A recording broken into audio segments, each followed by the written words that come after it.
यहां राम जन्म से पहले रावण के जन्म की कथा आती है महाराज।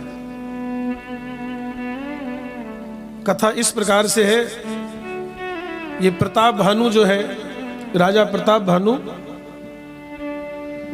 ये महाराज कपट मुनि के चक्कर में पड़ गया। बहुत ध्यान दे के सुनिएगा।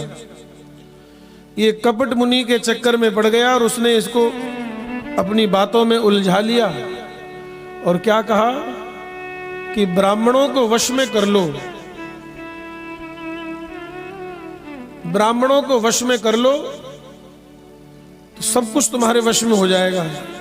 जबकि होना क्या चाहिए कि ब्राह्मण को वश में कर लो कि ब्राह्मण जैसा बताए वैसा अपना जीवन बनाओ, ना रहे, जैसी पंडित जी आज्ञा करे वैसा हमारा जीवन होना चाहिए। लेकिन इसने उल्टी शिक्षा दे दी, बोले ब्राह्मणों को अपने वश में कर लो, भोजन कराओ, दक्षिणा दो, ब्राह्मण राजी हो जाएंगे, उनका आशीर्वाद तुमको मिल जाएगा और उन्हें अपने वश में कर लो।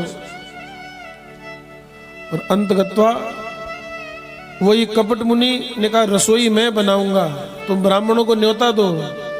सभी ब्राह्मणों को न्योता दिया गया और उस कपट मुनि ने रसोई बनाई और उस रसोई में ब्राह्मणों का मांस मिला दिया महाराज। और जैसे ही ब्राह्मण जीवन वास्ते बैठा तो वही ऊपर जाकर के आकाशवाणी करने लगा, विप्र वृंद उठी उठी ग्रह जाऊ, है बड़ी हानि अन्न जनी खाऊ। बड़ी हानि हो जाएगी अगर अन्न खाओगे तो, क्योंकि भाई रसोई भूसुर मासु, इस रसोई में ब्राह्मणों का मांस मिला हुआ है। बस जितने ब्राह्मणों ने सुना सो एक ही स्वर में महाराज सब श्राप दे दिए कि जा तू पूरे खानदान के सहित राक्षस हो जा। और बाद में ब्राह्मणों को पता भी चला कि इसमें इसका कोई दोष नहीं था, लेकिन क्या करें, ब्रह्म वाक्य जनार्दन। अब ब्राह्मण के मुख से कोई बात निकल गई तो वो उसको भगवान भी नहीं काट सकते महाराज। श्राप दे दिया पूरे खानदान के सहित राक्षस हो जाओ। तो यही जो प्रताप भानु है यही रावण हुआ। और इसका एक भाई था जिसका नाम था अरिमर्दन, वो कुंभकर्ण बना। और इसका एक मंत्री था जिसका नाम था धर्मरुचि। अच्छा, नाम से ही समझ में आ रहा है ये कौन बना, ये श्री विभीषण जी महाराज बने। महाराज विभीषण जी महाराज, रावण ने खूब कठोर तपस्या करी और जब वरदान मांगा तो क्या मांगा कि मैं अमर हो जाऊं, मरूं नहीं। तो जब ब्रह्मा जी वरदान देने गए थे तो शंकर जी को साथ में लेके गए थे। क्यों लेके गए, बोले उन्हें पता था कि ये कुछ अटपटाई मांगेगा, इसलिए शंकर जी को साथ में इसलिए लेकर के गए कि मैं सृजन का देवता हूं और ये मेरे साथ में संहार के देवता हैं। जिस दिन सृजन हो जाता है उसी दिन संहार भी निश्चित हो जाता है। सुख पाता रहा जो सदा जग में, सुख पाता रहा जो सदा जग में, आखिर में उसे दुख पाना पड़ा।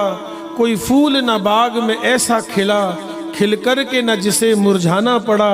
और विधि का यह अटल विधान रहा, जिसे आना पड़ा उसे जाना पड़ा। ये तो विधान है, जाना तो पड़ेगा। तो रावण ने क्या मांगा, अगर मैं मरूं तो दो ही लोगों के हाथों मरूं, या तो किसी मनुष्य के द्वारा मेरी मृत्यु हो या किसी बंदर के द्वारा मेरी मृत्यु हो, और कोई मुझे मार नहीं पाए। या तो मनुष्य जाति या वानर जाति, इन दोनों में से कोई मुझे मारे, अन्यथा मैं किसी के द्वारा ना मरूं। ब्रह्मा जी ने कहा ये ठीक है, ये बात मानने वाली है।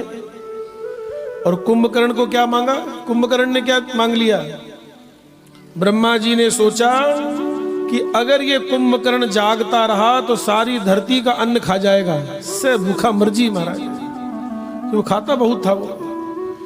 तो उसने क्या मांग लिया, सरस्वती ने उसकी बुद्धि खराब करी और उसने 6 महीने की नींद मांग ली महाराज, कि मैं तो 6 महीने सोऊं आराम से। अच्छा, सोता रहेगा तो खाएगा थोड़ी, फिर तो सोता ही रहेगा। इस तरह से ब्रह्मा जी ने उसको ये वरदान दिया।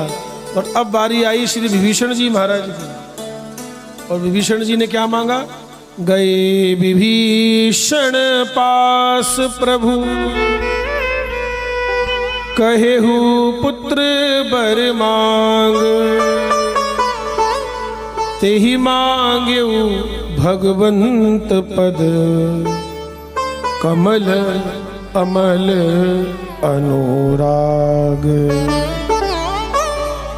अमल कमल अनुराग तेहि मांग्यो भगवंत पद अमल कमल अनुराग। श्री विभीषण जी महाराज ने भगवान के चरणों में प्रेम मांग लिया महाराज।